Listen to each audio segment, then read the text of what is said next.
right, TRAC Series is back. I don't have my Max Verstappen flat brim hat on. I got some actual TRAC Series merch here. We're down in St. Margaret's Bay at Brad Sellars' place, and we're going to talk to him and Brian Gay about the 51 Volkswagen and whatever else goodies we got in here. So let's go check it out.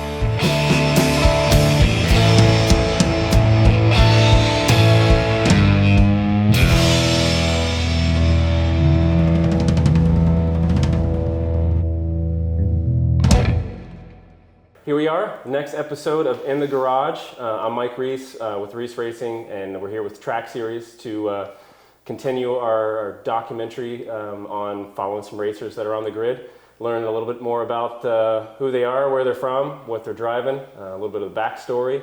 And yeah, we're here with Brian Gay and Brad Sellars, and we're going to chat with Brian on a little bit of his history and see what's been going on this season. So the first question I always ask is where you're from. Hey, Mike. I'm from Halifax. I was born here. Growing up, I did move around to different spots of the maritime provinces, but I've been back in Halifax for pretty much 35 years. Right on. Great. And you've been running AMP for a fair amount of time, I guess, as well? I got introduced to AMP in 1997. Okay. So AMP is Atlantic Motorsports Park. It's up in Shubenacadie, Nova Scotia, and it's a 11-corner road course that we race with sports cars and stock cars, and bikes are always out there. They run the Superbike Nationals. It's a great track. It's been there since '74. So Brian's been racing there since '97. What cars did you start out with back then? So I didn't actually start racing in '97. I got involved in motorsports mostly with autoslalom. I had started going to NSCCIT for mechanical engineering, and I met a good friend, Jay Barthelot, who was already involved in autoslalom. He had a modified 81 VW Cabriolet, and in '97 Jay decided that he wanted to buy a Toyota MR2. Sweet. And one of the first gen ones? Yep. Yeah. And then he sold me his Cabby. So that was my introduction to autoslalom, as he twisted the rubber arm and dragged me out, and I've just been hooked ever since. Yeah. I always had an interest in cars. Didn't even know the racetrack existed or that autoslalom was even an option for street cars. Yeah. and things like that. So growing up, it was mostly my grandfather that got me interested in cars, and we'd always go look at them at the dealer lots and check them out, and dream about the day that you get old enough that you can afford to buy one.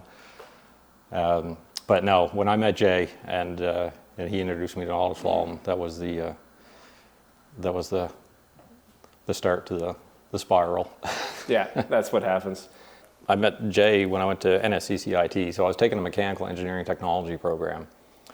So that's my profession, is mechanical engineering technology, which worked out well working with cars because it complements. I enjoy designing things and can design some parts for the cars. Right. And I had also gone back to school to become a machinist, and then I get to design the parts, and then I get to go machine them now. Yeah.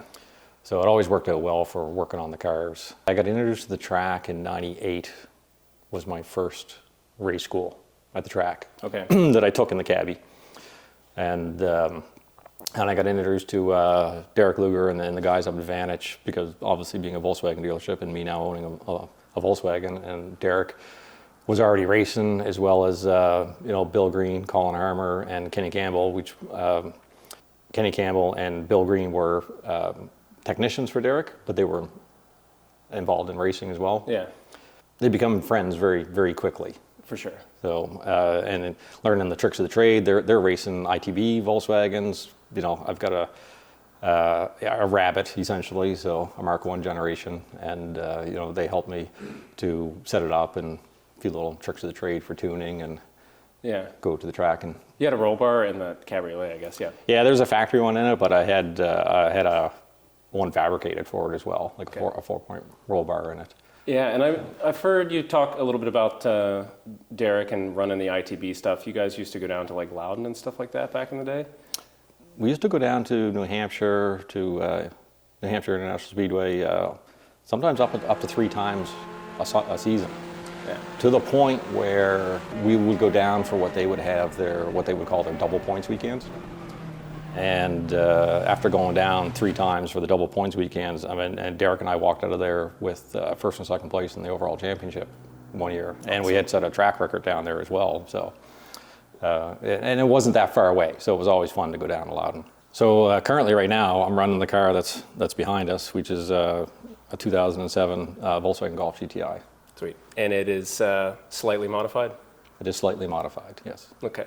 I first met Brian when I think I got my lapping license when I came up here.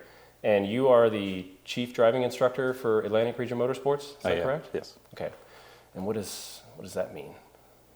It's one of those things I've been doing. I realize this is my 25th year, not as chief driving instructor though, but for instructing. And it started, I started instructing in 2000. It was Derek Luger that got me involved in instructing and mentored me along the way. And he was the chief driving instructor up until he passed away. But it was something that we always did together. That's what he always said. We do it together. So he always considered us equals in that. And then I just sort of took over. So I guess we've got some weird awards sometimes. It's not all first, second, and third place, and for me, 8th and 9th and 10th place. We have a hard luck award sometimes we give away, and I understand that you've won that a couple times, or Vantage Motorsports has won that as a team a couple times. So maybe tell us a little bit about that story. When Derek and I first built the Mk5 GTI, he was very hesitant to let anybody drive it, because we always said, it's a very lively car to drive, and he always said it takes years off your life. Now, it's gotten much better. We've continued to develop it over the years and calmed it down. It still can be very lively at times. But yeah, the very first year we built it, we went out for a test day, and Derek's going down the back straight. He's not used to having a quick release steering wheel, and the steering wheel comes off. He's hanging on the steering wheel going down the back straight. It's a nightmare situation. Well, he was trying to plug it back on. It didn't happen. So we end up going off on driver's right and rolled the car. And I think he was right in the middle of just about to pass somebody too. So I'm sure, I don't remember who that was he was passing, but I'm sure they got a good show. Anyway, Derek landed on his roof. There wasn't actually hardly any damage to the car at all. And that was that year. I don't remember. There was the second time we won that award. And I think the second time we won it, Derek said, I don't ever want to see that award again. Yeah. No. I believe it. And we got a lot better after that. So. That was this car that was on its... Yeah. Looks good. What is your favorite corner at A&P? Probably corner 7. Yeah. Why? Well, that was my... So back in '98, when I took my first race school in the cabbie, like I mentioned, it was one of those corners that Derek always, in the ITB cars, always said, you don't lift for that corner, you don't lift. And when I took my first race school, I actually had Debbie Miller was my instructor in the morning, but I already knew Derek, so he'd come up to me during the day and he said, we're going to get out together sometime today. I said, great. So Debbie got me going around the track in the morning. Life was good. I was having a blast. We stopped for lunch, and then lunch was nearing almost over. And then I hear Derek yelling in the background, and he's like, Brian. And I look over, and he's still already standing by my car in pit lane. He goes, come on, we're going out. I said, okay. So he's driving first. And so the cabbie is a lot like the ITB cars, except where I was using it for auto slalom, I was allowed to make modifications to it that are actually not allowed in ITB. Okay. So I had bigger brakes on it. I had, the motor had a camshaft in it, and things like that. And so Derek's driving around. He's like, and we're going to corner 4, and I'm hanging on to the door handle. Trying not to rip it off. And he brakes really late. He's like, and he just looks over at me and goes, oh yeah, you got bigger brakes on this car than what we have on the race cars. This is great. And I'm like, oh, okay. So then we're heading down the back straight, and he goes through corner 7 without lifting. Do a couple laps. I'm starting to get a little more comfortable from the passenger seat. And then he pulls in, jumps out, he goes, okay, it's your turn. So I climb in and we get going, and we're heading down the back straight. And he's talking to me the whole time, and he just says, he goes, I don't want you to lift, I don't want you to lift. And I think he knew that I was going to lift. He physically reached over and held my leg down on the throttle. And I was trying to lift, and he was pushing down. And he says, awesome. I told you don't lift. He goes, just focus on your steering, focus on your steering. And he held my leg down, and I steered through the corner, and I made it. And he's like, there, see? He goes, like I told you. I was like, whew. So for racers that are just getting started at A&P, please lift into turn 7. Maybe even tap the brakes a little bit. The other questions we had, Libby had one that she wants us to kind of keep asking here. Who do you, because we've got obviously a grid of some very interesting folks from all over even the world. So who do you think's the funniest person on the grid? Funniest person on and the it could grid? be funniest looking too. We're all friends, right? I don't know if this person's not actually on the grid, but one of the people that I actually find funny, and God love her, is Daphne Slay. Because I love her dry sense of humor and the ability to mix it in with professionalism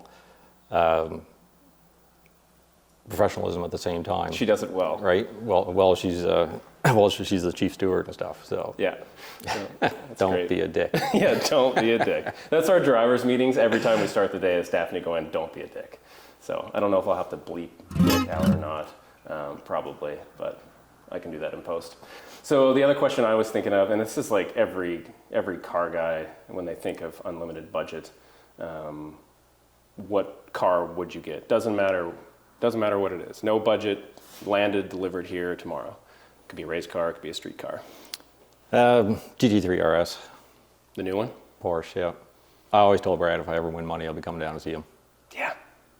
Yeah, I think the GT3 RS falls under a lot of folks' categories. That is probably my favorite car as well. So thanks, Brian, for chatting with us and giving the backstory on it. And we're going to do a walk around of the car here at some point. See, these are guys that I don't really know a whole lot about, and that's the whole point of this series, is to kind of get the backstory, get some history on some of this racing, because there's some great stories and some great individuals. And yeah, thanks again, Brian. Thank you, Mike. Yeah, man. All right, we got Brad Sellars here.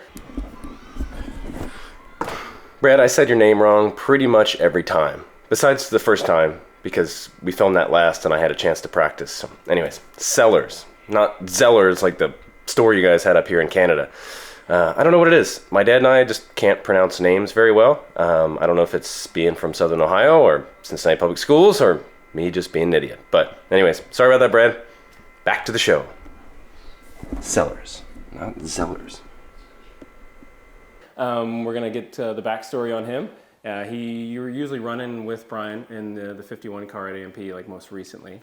Yep. Brian and I have driven together going back to 2009, 2008. So okay. I've hardly ever raced Brian wheel to wheel. It's always been sharing the same car. That'd be interesting to see. We need to get a couple. I passed him once in Loudon, New Hampshire. One time only. We'll have to, maybe if you got a clip of that, we'll go to that, but that'd be great. We'll just play it over and over again over Brian's interview. No. So background in, or I guess, where are you from? That's the first question. Grew up in Cole Harbour, living now in Hedda St. Margaret's Bay. So moved here in 2014, built a new house and built the shop. So I was always around race cars, always tinker on cars, so I needed a good place to do it. Yeah, this is a great shop. Background in motorsports. How'd you get started in cars? Basically, I grew up around cars. From my father worked on cars. I'm third generation in the car business. Grew up around race cars. My father was a fabricator for stock car racing. So back in Dartmouth, there was a shop called Crooks Racing. Mike McKenzie, Bob Ewell ran out of that, Jim Hallahan, the late Debbie Hallahan. So I grew up from the age of 4 working around race cars and being around them, and yeah, so it's been my whole life is around race cars. Awesome. So fabricating stock cars, like oval track stuff on dirt, asphalt? Yep, oval, MassCar Tour. So I spent a lot of time around that. Working with Terry Clattenburg and Dean Clattenburg's team when I was a teenager, and so I took a break from racing when I started to work professionally on cars. I'm a licensed technician by training, and I've been around European cars since 1994, and that's what sort of led me into the racetrack at AMP. And you're working at Porsche now in Halifax?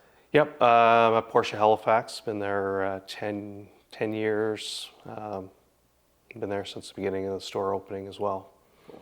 So I'm a big Porsche fan. I took the wife. We were looking for a new car, and we went into Porsche. Bad idea. Test drove, I think, a Macan GTS. Lovely. Anyways, we settled on a Subaru Forester. Not a bad car. There's still time for you.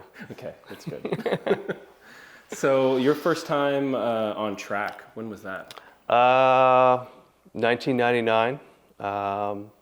I was into modifying my cars for the street, and then because I was around the BMW club for many years, they had a school, so my girlfriend and I at the time decided, let's go take my Volvo turbocharged station wagon out to the track. And that's probably when I first met Brian. At AMP? At AMP, yeah. I think I had him, he was my instructor a couple times through the years.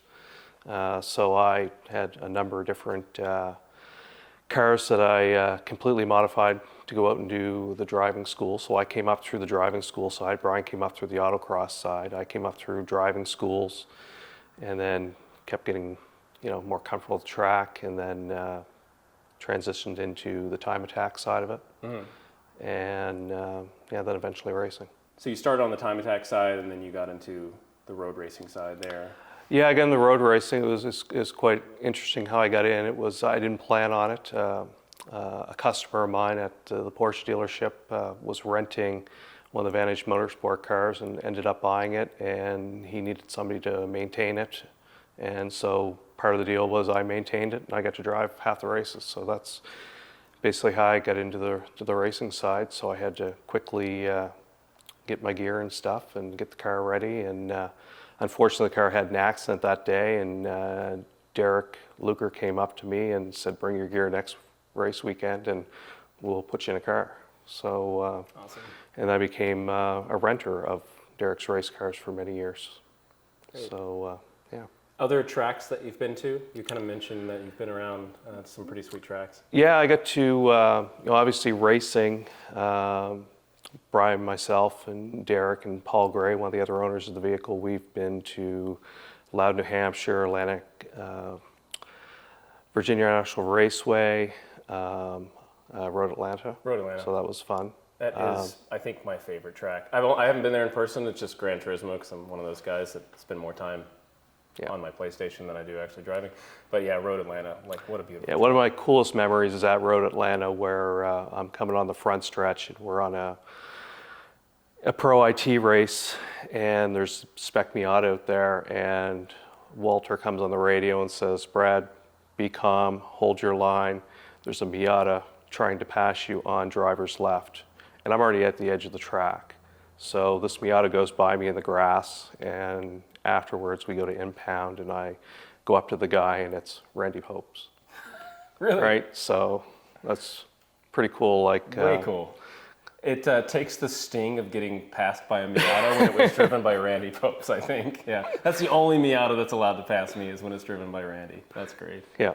So, but also through work, I've been very blessed to be able to travel around. So I've been on the Porsche Leipzig track. Where's that at? Over in Germany. Okay. At the factory in Leipzig, where they build cars. So they have a test track that they use for the racing and customer pickup program. So I get to drive there. Barber Motorsport Park. I've been to Mont Tremblant, the driver development track at iCar up in Toronto. Okay, yeah. So we do a lot of vehicle launches, so we get to drive a lot of cool cars. That's great. So customer experience with Porsche, like if you buy a GT3 RS, which I'm going to next week, I'm picking mine up. I'm kidding. You can opt to pick it up over there and do an experience, or? Yeah, you can do Euro delivery, where you get to choose a factory you want to go to, and you can either go to the racetrack at Leipzig, or you can do the historical museum. But we also have the Porsche Club, where you can take your GT3 and have an instructor and get some laps at AMP. Awesome. So like and subscribe. so I can get some more YouTube funds, and we can take a GT3 RS around. So. Yeah, so you're currently running in the 51. You said you took some time off when you built the shop and everything, and you've been back running this for how many years now? This will be the 4th year back. Okay. Yeah. Great. So, any great races that you've had that you can think of? Probably the best time I had in a race car was going back to when Brian referenced the time when Vantage had our 3 rental cars and racing with Paul Gray. He was in the 51, partnered with Derek, and Brian and I were in the 54. So I would do my races against Paul Gray, and it was probably we were nose to tail, and it was whoever made the first mistake was second place. Yeah. Right. So that was probably where I got the confidence to race door handle to door handle, and running so close that there's inches between the cars going through the corners. So. He really schooled me over the years. One little mistake is what changes position there, yes. right? So, yeah. Yeah, so Paul runs it with you guys. He's unfortunately out of town. We didn't get a chance to catch up with him, so we'll have to maybe catch up with him at the track sometime and chat. Here, Paul's got some pretty great stories as well. So I guess we'll get into some of the questions there. The first one that I had was favorite corner. So probably for me, it's corner 4. Corner 4, where I was driving the ITB cars or Momentum cars. That was the corner that, if you did that right, that set your backstretch speed. So that was probably the most important corner that I really worked on. Yeah. Trying to get that 4, 5, 6 combination, because that would make all the difference on the backstretch, Yeah. whether or not you could pass the car with the same amount of horsepower. I remember I had an instructor, Ron McKenzie, who raced ITB many years ago, great guy. And he told me, you'll know when you did turn 4 right because you'll scare yourself at turn 5, right? Because you'll get a speed that you're not used to, and that, so that's the beauty of AMP and the road racing is every corner you improve, you have to relearn the next corner because you're going faster. Right, and Right. 5 is kind of up over a blind crest, and yeah, when you get going some speed over that corner, Yeah. it is pretty sketchy. Yeah. So, sweet. And then the second question Libby had for driver that, or anybody at the track. I mean, I know our tow guy, Paul, is pretty hilarious. Thankfully, I haven't seen him too much. He hasn't picked me up very often. But anybody at the track that you think is funny? Probably have to go with Libby Partridge. He seems to inject himself into every photo he can. Yeah. And he's always a life of a conversation. So, yeah, and a great volunteer. All right. And then the last question was, I mean, you're with Porsche.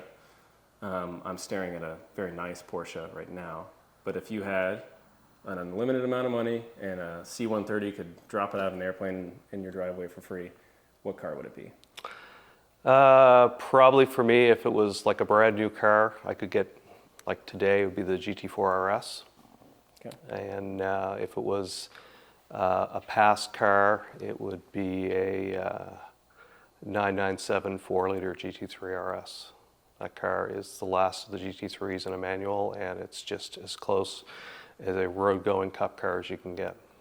All Porsches. Yeah. You're into the Porsches. Can't deny it. That's great. Well, Brad, thanks for chatting with us. Thanks for getting the backstory on you, man. I've learned a lot about you. And we're going to take kind of a walk around the shop and show you guys this beautiful garage and some of the cars we got in here. And we'll go through the Volkswagen and see the amount of modifications it has done. It's basically stock with just some tires and brakes on it. But we'll chat with that. So thanks, man. Awesome. Thank you. Yep. All right, here's the car. It is a Mark IV Volkswagen GTI. Mark 5. Mark 5. See, I don't know my Volkswagens. That's why we're here. This is the 51 Vantage Volkswagen. What we talked about it being basically stock. Yep. Which is a lie. So, I mean, outside of some aero stuff, what and the cage and safety gear, what have you guys had done to it? Actually, the motor itself is stock internals. Okay. So these cars are very easy to tune software-wise. So there is a tune on it that CO Motorsports in Dartmouth did for us in conjunction with United Motorsports in the States. And they were able to make that program adjustable for us so that we can actually change some parameters ourselves and speed up the car or slow the car down. Other than that, I mean, a lot of bolt-on stuff to get rid of factory parts that don't survive the racing atmosphere. Right. So, like we have upgraded hubs and control arms on the car. It's a fairly heavy car up front, and being front-wheel drive, then the front brakes do a lot of the work. So we do have upgraded brakes on the car. We were seeing with the original brakes on the car, we were over 1,600 degrees Fahrenheit in brake temperatures, so that we weren't surviving. Yeah. We weren't surviving like that. You have a massive brake kit on it now. Who makes that? Lufton makes that brake setup, actually. It's 4-piston caliper, floating rotor, and it was CO Motorsports that hooked us up with them. And ever since, and I've told Dave at CO Motorsports that by far that has been the most, or the least problematic part that we've ever bought and bolted on the car. It is literally trouble-free. It just works. Just the front, or is the rear? No, the rear is stock. Okay. We do run a racing compound brake pad in the rear, but it is just stock rotors. What do you guys run for pads? Hawk or? Carbotech XP24s. Okay. And this car held the front-wheel drive track record for a bit at AMP. You guys had it turned up and had some Hoosiers on it, I think, or? We did, yeah. We had some old Hoosiers on it actually, and we were running about as much boost as we could to still keep it safe for longevity. And we had a track record for a short while. Yeah. Front-wheel drive track record for a short while. Was that 13s? Was that 14s? No, it was low 14s. Low 14s. Yeah. That's still cooking though. And the day that I had set that record, actually the limited slip wore out because we have a clutch pack style limited slip, so it was like one wheel of fury around the track. And you still did that with? Yeah. Always made us wonder what it could really do if everything was working. Awesome. What year is the Mk5? 2007. 2007. The generation is 2006 to 2009. It was a fairly short generation. Okay. Who built the cage? Local or? No. So the cage was built by Seb is actually the name of his company, but Seb up in Quebec, that's all he does is build cages. And the year that we had this done, we took up one of the BMW E36s up and this car in the old big vantage trailer. We took the two cars up, just left the trailer there, Seb built cages in both the cars, and then we went back up and picked up the trailer and brought it home. Great. And you guys have a fire suppression system in there too? We do, yes. Yeah. Yeah, that's something I desperately need in mine.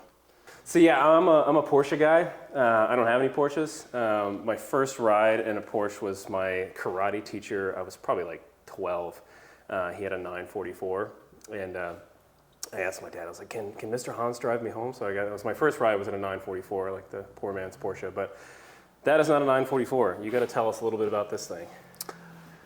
Yeah, this is 2006 Cayman S. So this is my track day car for when I teach at driving schools. You know, you don't want to go teach and not have something to drive, so you take your own car. So car that I built up over the years for the original owner. Highly modified suspension. It's got a full race exhaust on it. It's got a aftermarket plenum with a GT3 throttle body. So yeah, the car's lowered down on PSS9 Bilstein coilovers. So this car's a lot of fun. Got the Euro GT3 seats in it with harnesses and a GMG Motorsport half roll bar. So I can wear Hans device in this car when I go out. Great. So it's a lot of fun. I've known this car since the day it arrived at the dealership, and so I'm the second owner. So it was a car that I always wanted to have. So awesome. And you've had some experience in Porsche. We were chatting off camera there. You mentioned you were out at Targa, Newfoundland. Yeah, I was lucky enough to run Targa, Newfoundland in 2008 with a customer friend, actually the gentleman that got me involved in racing. So we ran that experience was awesome. Yeah. We finished fourth in Grand Touring, our first time ever doing a rally, and it was kind of a cool week because the race ended on Friday night, and then the awards were Saturday, and then Sunday morning, Paul Gray picked me up at the airport so I could go racing at A&P. So I sort of did the Targa and race weekend. Living the dream. Yeah, so it was very cool. It's hard to go back to the office after doing that stuff. That's great. What a beautiful car, man. Thank you. Well, that wraps it up here with Brian Gay and Brad Sellars. This has been great to get to know both these guys a little bit better and both of these sweet cars. So thanks for tuning in. We'll catch you guys on the next episode. I don't know if this is going to be the next one, or it might be, depends on how I edit it, but we're going to head to the Halifax Exhibition Center here tomorrow and do one there with a 944 Porsche. So thanks for tuning in. I'm Mike Reese with Reese Racing, and we're here with TRAC Series to get to know some pretty awesome guys on their cars. So thanks a lot, guys. Awesome. Thanks for visiting us at the shop. Really appreciate it.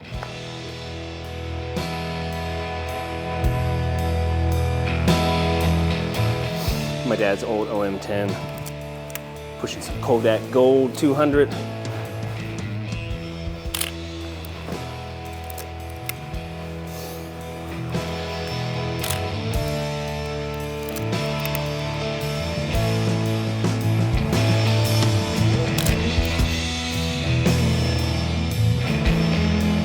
That's probably good. $4 a shot to get it developed.